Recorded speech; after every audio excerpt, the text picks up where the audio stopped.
오늘은 성령 강림 후 둘째 주일이자 우리 교단에서 정한 환경 주일로 이렇게 예배 드리고 있습니다. 우리 교단뿐 아니라 사실 한국 기독교 교회 협의회 우리 NCCK에 속한 많은 교회들이 또 우리나라의 많은 교회들이 6월 첫째 주일을 환경 주일로 지키고 있습니다. 우리 몇 년 전 코로나19로 인해서 여러분 많은 분들이 어려움을 겪으셨죠. 영적, 육적, 심적 어려움을 겪으시고 그 와중에 또 많은 분들도 돌아가셨습니다. 그 시기를 겪어오시면서 얼마나 힘이 드셨습니까? 이루 말할 수 없는 그런 코로나로 인한 여파들로 인해서 여러분 아직도 힘겨워하시는 분들이 많이 계실 줄 압니다. 저도 지난주까지 목이 계속 좋지 않아서 제가 사실 코로나 두 번째 이제 걸렸었거든요. 부임하기 얼마 전에 이제 코로나에 걸렸었더라고요. 그러고 나서 기침이 계속 나오고 조금만 목소리 크게 하면 그 잔기침이 나오고 찬양할 때도 계속 이제 간지러운 것을 느꼈습니다. 근데 돌아보면 그전에도 뭐 메르스도 그렇고요. 사스도 그렇고 이런 호흡기 관련 질병, 증후군 또 다양한 전염병들로 인해서 우리가 참 많은 삶이 브레이크 걸린 적이 있습니다.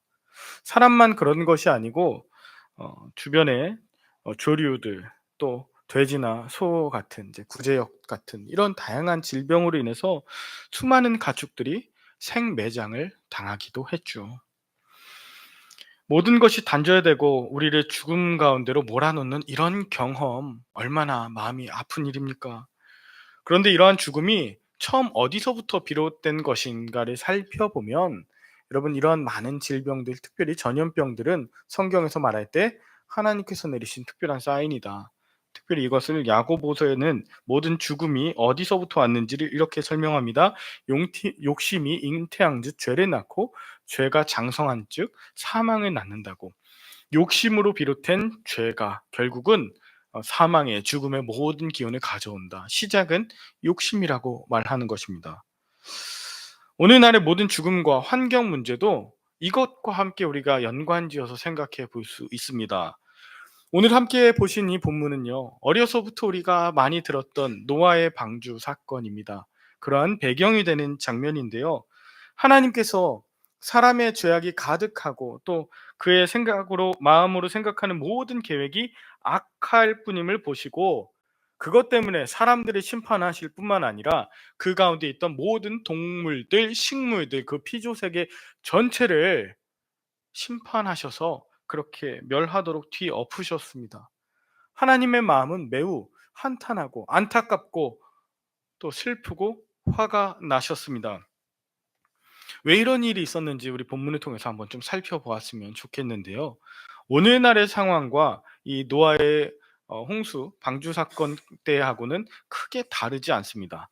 본문 1절, 2절에 보면 사람이 땅 위에 번성하기 시작할 때에 그들에게서 딸들이 나고 2절 하나님의 아들들이 사람의 딸들의 아름다움을 보고 자기들이 좋아하는 모든 여자를 아내로 삼았다 합니다.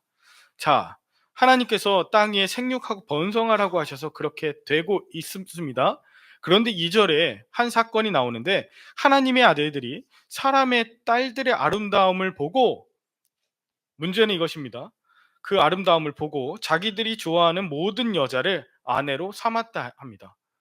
여러분 여기에서 이 장면이 굉장히 부담스럽고 왜 이랬지라고 하는 이 의문이 드셔야 합니다.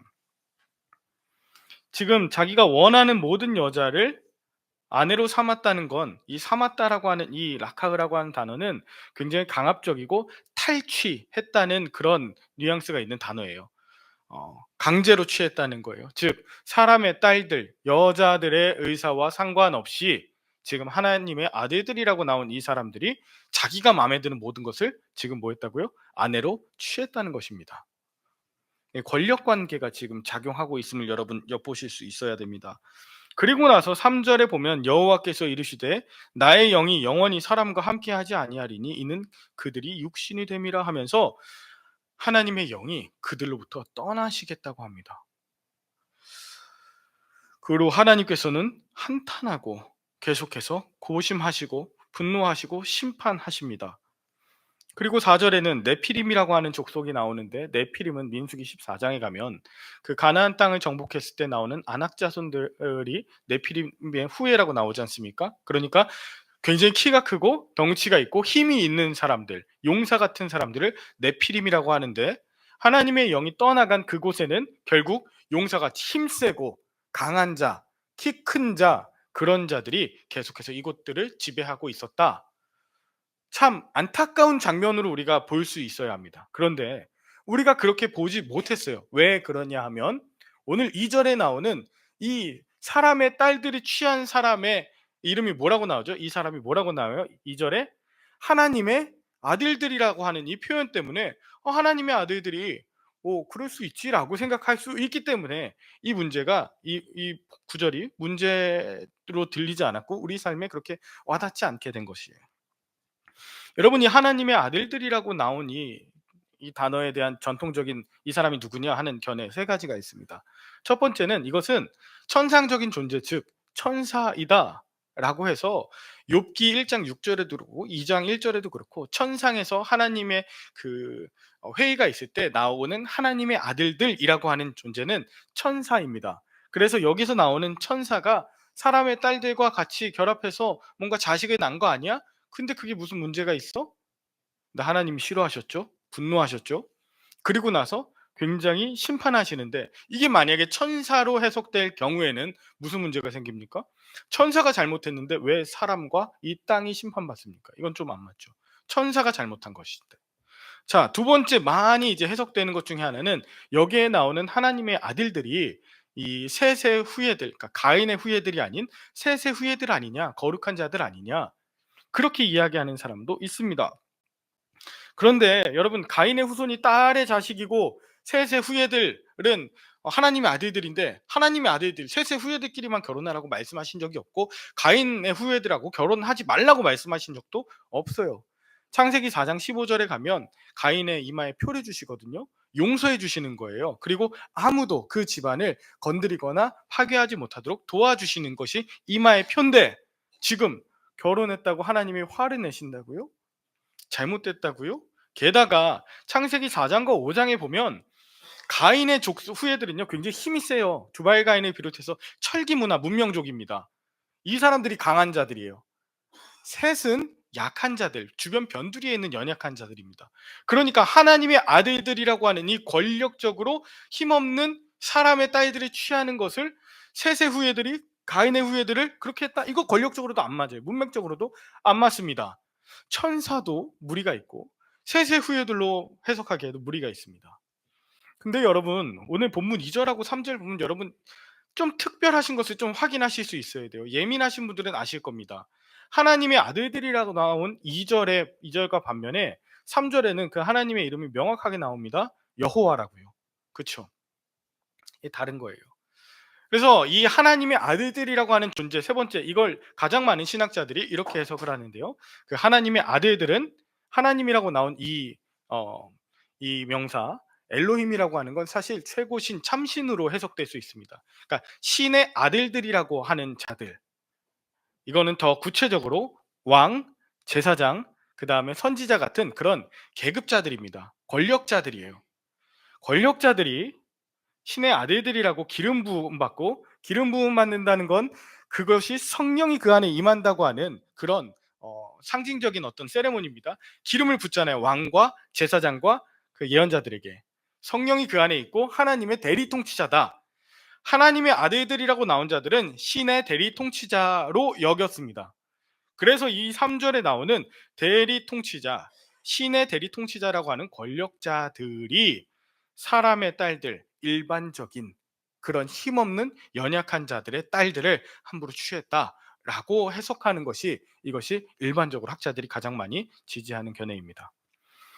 성경에도 이런 얘기가 많이 있습니다. 창세기 12장에 가면, 또 20장에 가면, 26장에 가면 이런 얘기가 나와요. 바로가 아브라함의 아내 사라를 강제로 취하고, 12장, 20장에 보면 취하려고 하지 않습니까? 26장에도 마찬가지죠. 이삭의 아내 리브가를 그랄 왕 아비멜렉이 취하려고 했잖아요. 보고 예쁘다고. 그냥 보고 예쁘고 내가 마음에 들고 취하고 싶으면 취하려고 했던 것이 당시 왕족들, 권력자들이 했던 그런 일들이라는 것입니다. 하나님이 그것을 기뻐하지 않으셨다는 거예요. 어렵죠. 지금 하나님의 아들들이라고 나왔는데 이것은 권력자들, 하나님의 대리 통치를 위임받은 왕들, 제사장들, 예언자들이 자기의 권력, 하나님께서 부여받은 그 권력을 자기 마음대로 남용했다라는 것입니다.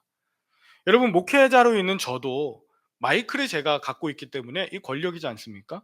제가 말씀드리는 대로 어떤 분들은 상처를 받을 수 있고 제가 원하는 대로 취할 것을 위해서 말할 수가 있는 것이죠. 교회 안에서도 또 우리 시대 밖에서도 마찬가지 아닙니까? 뭔가 권력자들은 힘없는 사람들을 빼앗는 것이 당연한 것처럼 느껴져요. 안타까운 건 성경에 나오는 이방 바로 왕이든 그랄 왕이든 상관없이 하나님을 믿는 자들도 그런 삶을 산다는 거예요. 열왕기 하 11장에 가면 다윗이 왕이 되고 나서 권력을 쥐니까 무엇을 합니까? 우리아의 아내 바세바를 자기가 취하지 않습니까? 여기 보면은 6장 2절에 하나님의 아들들이 사람의 딸들의 뭘 보았죠? 아름다움을 보고라고 하는데요. 이것이 뭐예요? 안목의 정욕입니다.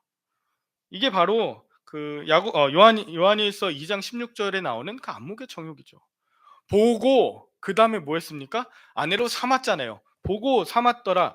이 단어가 그대로 창세기 3장 6절에 나옵니다. 이따가 오후 이제 그 예배 드리실 분들에게는 또 말씀드릴 텐데요. 3장 6절에 뭐라고 나오냐면요. 여자가 그 나무를 본즉 먹음직도 하고 보암직도 하고, 이 보암직도 하고가 아까 아름다움을 보고하고 같은 단어고요. 또 여자가 할 만큼 탐스럽기도 한 나무인지라 여자가 그 열매를 따 먹고 할 때 그 취하다라고 하는 이 라카흐와 여기 6장 2절에 나왔던 모든 여자를 자기 마음대로 아내로 삼았다라고 하는 이 단어가 같은 거예요. 그러니까 6장 2절에 나오는 이 죄악은 마치 에덴 동산에서 선악과를 따먹었던 그런 하나님이 가슴 아파하시던 사건과 흡사한 장면, 흡사한 사건. 그 본질은 뭐예요? 안목의 정욕. 내가 원하는 것, 내 눈에 보이는 것 마음대로 다 차지하고 싶다고 하는 그 넘쳐나는 탐욕 때문에 이런 일들이 벌어졌다. 그것이 가능하게 하는 것이 무엇이었습니까? 나는 하나님의 아들이야, 나는 신의 대리 통치자야 라고 하는 권력 때문이었어요.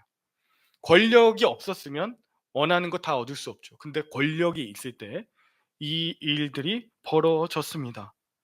힘이 있을 때 없는 자들 것을 착취하기 시작했어요. 한 사람들로부터 비롯된 악행입니다. 이런 경우에 하나님의 영이 떠나는 것이 너무 가슴이 아파요. 하나님께서 분명히 기대하셨겠죠. 목사로 세우시면서 하나님의 영을 부어주시면서 하나님의 귀한 역할들을 잘 감당하라고 분명히 기대하셨을 텐데 그렇게 하지 못하는 것에 대한 안타까움이 있으셔야 합니다. 우리를 기름 부어서 그리스도인으로 부르시고 세상에 모든 불의한 것, 그런 것을 뛰어넘어서 눈에 보이는 것 모든 것 차지하는 것이 아니라 정말 아끼며 나누며 보존하며 살아가라고 우리를 기름 부어 주신 그리스도인들인데 우리는 그렇게 하지 못할 때가 얼마나 많은가. 심지어 하나님께서 이렇게 부어 주신 이 영들이요, 나에게 영원히 있을 거라고 착각하는 사람들이 있죠. 3절에 보니까 나의 영이 영원히 사람과 함께 하지 않을 거야. 한 번 해병은 영원한 해병이라고 얘기하는 것처럼 한 번 목사는 영원히 성령 충만한 목사라고 착각하는 분들도 계세요. 그런데 성경의 많은 사람들은요, 주의 영이 그 가운데 임했지만 기름 부음 받았지만 그것을 끝까지 간직하지 못하고 실패한 자들의 이야기가 얼마나 많습니까? 엘리 제사장 같은 경우에 마지막에 눈이 어두워지고 하나님의 음성을 못 들었어요. 사무엘도 끝까지 그런 건 아닙니다. 솔로몬도 마찬가지입니다. 주의 영이 임했지만 그것이 떠나지 않도록 우리가 간구해야 되는 것, 탐욕이 우리의 마음을 지배해서 성령 충만함을 가리지 않도록 하는 것이 우리가 이 성령 강림주일 둘째 주일에 정말 해야 되는 기도입니다. 회개할 것은 뭐냐면 하나님, 우리의 눈으로 안목의 정욕으로 우리가 모든 것을 차지하고 싶은 이 탐욕을 주님 버리게 하여 주옵소서. 하나님을 보게 하여 주옵소서. 하나님의 그 나라, 하나님께서 하실 그 행하실 것을 바라보고 우리의 눈이 세상 아닌 말씀을 볼 수 있는 그런 마음을 주십시오라고 우리가 간구해야 되는 것입니다. 자, 두 번째로 우리가 좀 살펴볼 것은 그렇게 악행으로, 권력으로, 탐욕으로 죄 짓는 사람들이 많다 보니 5절에 여호와께서 사람의 죄악이 세상에 가득함과 그의 마음으로 생각하는 모든 계획이 항상 악할 뿐임을 보시고, 자, 죄악이 세상에 가득해졌대요. 한 사람 한 사람이 죄를 짓다 보니까 이것이 뭐가 됐냐면 죄의 길이 나고 문화가 된 것입니다. 문화가 되면 뭐가 문제입니까? 죄로 가득한 세상에서는요, 의롭게 살아가려면 용기를 가져야 되지 않습니까? 다 악해요. 다 뺏어요. 힘 있는 사람들이 그렇게 차지해요. 내가 그거 잘못됐어 라고 말하려면 용기를 내서 목숨을 걸고 해야 되는 이런 일들이 발생하지 않습니까? 이게 죄가 문화가 됐을 때 가장 폐해가 되는 것입니다. 제가 로켓 단상에는 썼습니다만 놀이터에 가보니까 아이들이 아무데나 쓰레기를 버리는데 거의 애들이 놀 수 없는 거의 뭐 쓰레기장이 되어 있는 거예요. 처음에는 한 친구가 버렸겠죠. 또 한 친구가 버렸겠죠. 나중에는 쓰레기를 버리는 게 미안하지 않고 여기는 쓰레기장인가 봐 라고 생각하게 되는 것이 그게 문화 아닙니까? 처음에는 교회가 거룩함을 상실하지 않으려고 주의 영이 떠나가지 않게 하려고 얼마나 두려워했겠습니까? 그런데 한두 번 세습하고 한두 번 성적 타락하고 한두 번 물질의 노예가 되다 보니 그냥 교회는 저런가 봐. 신뢰도가 완전히 떨어지는 것 아닙니까? 그게 어떻게 보면 일반적인 문화가 되어버렸어요. 그때 하나님의 마음이 어떠시더라고요? 6절에 땅 위에 사람 지으셨음을 한탄하셨대요. 마음에 근심하셨대요. 한탄하는 건 아프고 찢어질 듯한 고통을 느끼고 굉장히 분노하는 것입니다. 하나님이 후회하셨어요. 이전에는 에덴 동산을 지으시고 그 가운데 호흡을 불어넣으시고 생명의 존재를 만드셔서 영이 가득하게 하셨는데 이제는 한탄하셨대요. 그 완전하시고 그 온전하신 하나님이 후회하신다. 여러분, 이것도 너무너무 중요한 장면입니다. 안타까우고 아파하시고, 이 시대의 특징이 뭐냐면요, 지금 제가 읽지는 않았지만 마태복음 24장 37절에서 39절에 가면 예수님이 이 시대를 이렇게 말씀하십니다. 홍수가 나서 그들을 다 멸하기까지 깨닫지 못하였으니 인자의 임함도 그러하리라. 마지막 때에 그렇게 죄악이 가득한 문화 속에서의 특징은 바로 다 멸하기까지 깨닫지 못한다. 그 시대가 어떤 시대인지 분별하지 못한다는 것이죠. 깨닫지 못하고 분별하지 못하는 시대, 죄의 문화 가운데 살아가고 있기 때문에 그렇습니다. 1970년도 후반부터 몇몇의 기후학자로부터 이 심각한 기후 위기에 대한 그런 위기에 대해서 이야기하기 시작했고요. 그리고 21세기 들어서는 전 세계가 지금 기후 위기를 받아들이고, 그리고 IPCC라고 하는 기구에 정말 이렇게 살아가면 우리의 10년 후, 20년, 30년 후가 보장될 수 없다라고 하는 이런 여러 가지 결의를 통해서 우리가 탄소 중립을 만들고 우리 이렇게 살아가면 큰일 납니다라고 그렇게 생각하고 지켜보자라고 했는데요. 사실 이렇게 우리가 인류 세계를 지켜가고 생태계를 지켜가기 위해선, 죄악된 문화와 맞서기 위해서는, 모든 탐욕을 버리기 위해서는 이전에 당연하게 여겼던 것에 대한 포기가 있어야 되고 좀 불편하게 살아야 됩니다. 그렇죠? 내가 향유할 수 있는 모든 것을 그대로 누리면서 이 창조 세계가 그대로 보존되길 원하는 것은, 그것은 탐욕입니다. 홍수가 나서 멸하기까지 깨닫지 못하고 있고 돌이키지 않는 것, 이것 어떻게 보면 내 모습이고 이 땅에 살아가는 우리들의 모습 아닙니까? 그런데 여러분, 정말 회개할 수 있는 기간은 얼마 남지 않았습니다. 10년, 20년 후, 30년 후를 이야기하지 않습니까?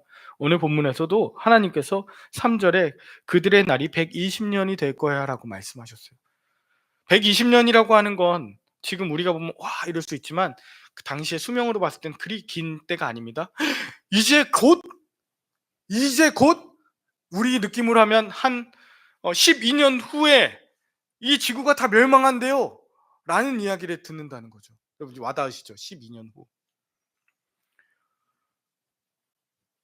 여기에 지금 120년이라고 하는 건 완전수라서 하나님의 완전하신 그 은혜로 표현할 수도 있지만, 이걸 문자 그대로 해석하면 120년이라고 하는 그 날은 노아가 이제 얼마 남지 않게 이제 마주할 날입니다. 그리고 창세기 이제 오늘 읽으신 그 다음 장면의 7장 6절에 보면 홍수가 나던 때가 노아 600세입니다. 그러니까 오늘 이 말씀을 주시는 때는 문자적으로 보면 홍수가 나기 120년 전인 노아 나이 480세에 있었던 일인 것을 우리가 알 수 있습니다.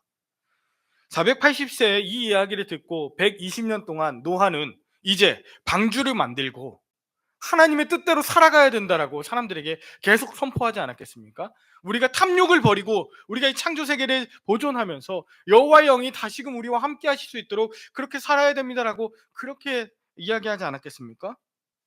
그리고 모든 것이 죄악으로 가득한 그 문화 가운데 의로움으로 살아가야 된다고 용기를 내서 목숨을 걸고 이야기하지 않았겠습니까? 120년 동안 노아는 말씀으로 또 자기의 삶으로 방주를 지으면서 목회한 거예요.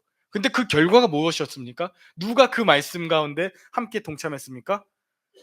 아무도 없어요. 가족밖에 없었어요. 목회 120년을 했는데 남은 것이 없다는 거예요. 가족밖에. 근데 가족밖에가 아니라 가족이라도, 이렇게 우리가 좀 생각해 왔으면 좋겠어요.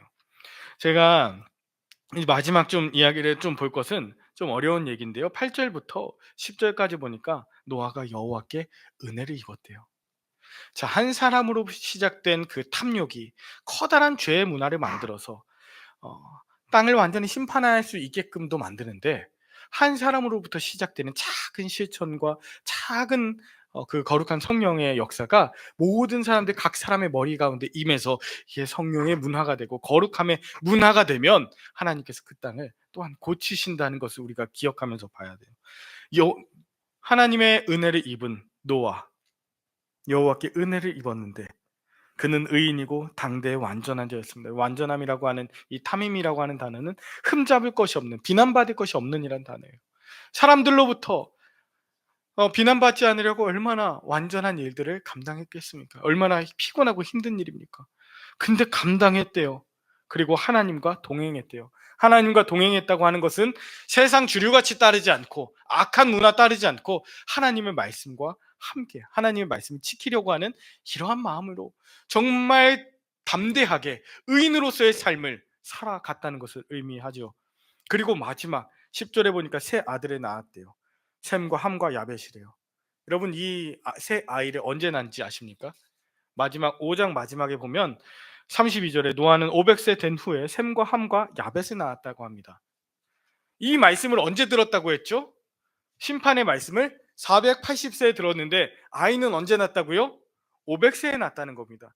심판의 메시지를 듣고 끝난 줄 알았는데 이제 아예 모든 것이 끝이 나고 더 이상 가망이 없다라고 생각할 수 있는데, 하나님은 500세부터예요. 500세부터 셈과 함과 야벳이라고 하는 하나님의 거룩한 종들을 예비해 두시고 키워내신 겁니다. 이게 희망이고 이게 소망입니다. 작은 한 사람의 삶을 통해서 하나님은 그 거룩한 새하늘 새 땅을 다시 준비하고 회복시켜 가길 원하세요. 여러분 이것이 우리에게 소망입니다. 이 시대를 살아가는 악한 문화, 정말 파괴와 정말 모든 것이 무너져가는 이 시대에 우리에게 주시는 하나님의 소망입니다. 잠시 제 이야기를 들려드리고 말씀을 마무리하고자 해요.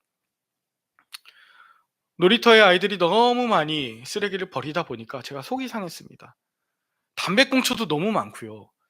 아이들이 넘어졌을 때 손 짚는데 쓰레기가 묻는 것 너무 좀 속상했습니다. 그래서 제가 하루는 이렇게 하나하나 줍기 시작했어요. 봉투를 가지고 줍는데 그렇게 더러운 세상이다 보니까 옆에서 제가 쓰레기를 줍는 걸 보면서 아무도 동참하지 않고요. 그냥 약간 비웃는 느낌인 거예요. 오히려 아이들은 쭈쭈 먹다가 제가 이제 딱 지나가고 나면 다시 버려요. 그거 보면서 얼마나 화가 나겠습니까? 내가 주웠는데 너 이렇게 하고 싶어도 어린이집에서도 그렇고 제가 목 산 거 다 알아요. 그래서 화도 못 내고 그게 또 줍고 하는데 우리 아이들이 새 아이들이 아빠 우리가 도와줄게 그러는 거예요. 그래서 아이들 그 전용 집게를 사 줘서 그걸 이렇게 하나하나 이제 쓰레기 봉투도 따로 나눠 줬습니다. 그리고 우리는 여기에다가 이제 쓰레기를 줍는데 "이렇게 하면 지구가 아팠다가 조금씩 조금씩 고맙다고 할 거야. 우리한테 고맙대." 하면서 줍기 시작했어요. 매주 한 주에 한 번이나 두 번 정도 꼭 금요일에는 꼭 줍기 시작했고요. 그러다 보니까 주변의 아이들이 "나도 할래요, 나도 할래요. 내 쓰레기 주워 왔어요." 마치 보물찾기 하듯이. 한 사람으로 시작된 것이 그게 나중에는 보물찾기 놀이가 되고 또 그다음부터는 지금도 여전히 깨끗합니다. 가끔 가서 주워도 될 정도예요. 제가 취임식을 하면서 부탁드렸던 것이 있습니다. 다른 분들에게 화환 말고 가능하면 쌀을 좀 보내 주세요. 그 화환 버려지면 얼마나 그 쓰레기도 많아집니까? 그 플라스틱, 미세 플라스틱이 또 얼마나 많습니까? 그래서 그렇게 쌀을 좋은 곳에 좋은 일에 썼잖아요. 제가 엊그저께 이제 말씀을 준비하면서 보는데 목요일 날 한신대학교 신학대학원 학생들과 교수님들이 그 개교기념 행사 때 쌀을 받아 가지고 화환 대신 쌀을 받아서 그걸 광명의 집, 배단위 집, 또 디아코니아 선교회에다가 갖다 드리고 사진 찍은 것을 보여주시는 거예요. 제가 얼마나 기뻤게요. 물론 저 때문에 그런 건 아니겠고 서로가 이런 귀한 문화들을 같이 향유하면서 먹일 수 있다면, 살려내는데 문화로 동참할 수 있다면 얼마나 좋을까. 우리 교회는 꽃꽂이가 아니라 이런 화분이죠. 전 너무 감사해요. 꽃꽂이가 있는 교회들이 있습니다. 많아요. 그게 교회의 엄청난 그 병풍입니다, 어떻게 보면. 살아있는 꽃이 아니잖아요. 우리 교회의 문화는 살아있는 꽃들을 이렇게 또 가꾸고 간직하는 것. 하나라도 작은 거라도 한 사람이라도 귀하게 여기면서 우리가 실천해 나간다면 여러분 큰 변화가 일어날 것입니다. 그리고 하나님께서 기뻐하실 것입니다. 떠났던 주의 영이 여러분과 다시 함께하여 주실 것입니다. 제가 말씀 마무리합니다. 성령 강림 후 둘째 주일을 보내고 있어요. 우리가 우리의 탐심을 버리지 않는다면, 안목의 정욕에 빠져서 수단과 방법을 가리지 않고 내가 취하고자 하는 걸 취한다면 우리는 주님의 자녀라고 칭함받기가 어렵습니다. 성령이 떠나가시면 그리스도인이라는 칭함을 받지 못해요. 죄악이 가득하고 행악이 가득한 이 시대 문화 속에서 하나님의 말씀들고 의인으로서의 거룩한 삶을 참 용기 있게 결단하며 살아가는 저와 여러분들이 되었으면 좋겠어요. 하나님은 이미 우리를 통해서 역사하실 아름다운 미래를 예비해 두고 계신 줄 믿습니다. 여러분의 가정과 우리 열림교회와 이 나라 민족 가운데 하나님의 영으로 놀랍도록 회복되는 데 쓰임받는 저와 여러분들의 한 사람 한 사람 인생 되시길 간절히 축복합니다. 함께 기도하겠습니다. 하나님 아버지, 왕과 권력자들이 가진 것 없는 이들의 삶과 인생을 짓밟는 것이 당연한 그런 시대 문화를 우리가 살아갑니다. 안목의 정욕을 따라 하나님이 금하신 것들을 분별 없이 취하며 삽니다. 마지막 때라는 것을 잊은 채 마구 하나님이 주신 이 피조 세계를 파괴하며 해치며 살아갑니다. 주님, 큰 용기와 결단을 통해 이 시대 우리에게 맡겨주신 사람들과 또 피조 세계를 지켜나가도록 은혜를 내려 주시옵소서. 코로나 이후에 큰 변화를 맞이한 우리 성도님들입니다. 또 새롭게 방주를 짓는 마음으로 저를 열림교회에 담임으로 보내주셔서 감사합니다. 함께할 영적 자녀들을 낳는 그런 우리 교회 부모 세대들, 그런 목회자 되게 하여 주시고 새로운 식구들과 함께 또 새로운 미래를 열어가는 우리 교회 되도록 도와주시고, 이 나라 민족 가운데 반목하며 욕심부리며 서로 분열하고 있는 그 분노의 감정들을 주님께서 불쌍히 여겨주셔서 주님의 영을 부으셔서 화해와 회복으로 가득한 6월 한 달 되도록 주님 우리를 사용하여 주시옵소서. 감사드리며 예수님의 이름으로 기도 올리옵나이다. 아멘.